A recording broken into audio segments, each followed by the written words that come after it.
The day I came home early from work, I didn't expect silence to feel so loud. The pool gate was open, tools scattered around, and standing right there, slicing through the middle of my backyard oasis, was a brand new wooden fence. Not along the property line. Not near the edge, inside my pool. For a moment, I honestly thought I was in the wrong house. My heart started racing as confusion turned into disbelief, then into a slow, burning anger. This wasn't just a mistake. This was personal. I live in a quiet suburban neighborhood in Canada, the kind where winters are long, summers are short, and a backyard pool feels like a small miracle you work your whole life for. That pool wasn't just water and tiles. It was where my kids learned to swim. Where my wife and I shared coffee on early summer mornings. Where neighbors gathered on Canada Day with laughter, burgers, and music drifting into the night. And now, the HOA president had decided to build a fence straight through it. Her name was Linda. Everyone knew her. The clipboard, the forced smile, the rules quoted like scripture. Over the years, she had fined people for flower colors, for garbage bins left out too long, for Christmas lights still up in January. But this was different. This crossed a line I didn't even know existed. When I confronted her, she didn't apologize. She didn't even look embarrassed.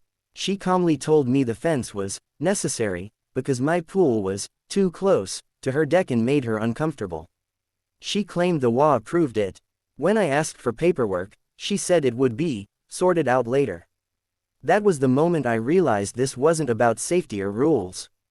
It was about power. That night, I sat by the broken edge of my pool, the water gently rippling against the fence posts drilled into my property. I felt helpless, angry, small. I thought about my kids asking why the pool looked hurt. I thought about how many times I stayed quiet when the HOA pushed too far. And something inside me snapped, not into rage, but into clarity. The next morning, I called the city. Then a property lawyer. Then a surveyor. One by one, the truth came out.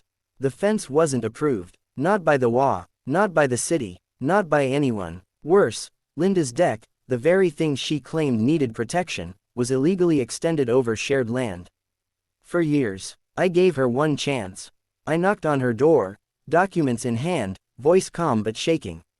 I told her to remove the fence and restore my pool. She laughed. She told me I wouldn't dare challenge her. She said no one ever had.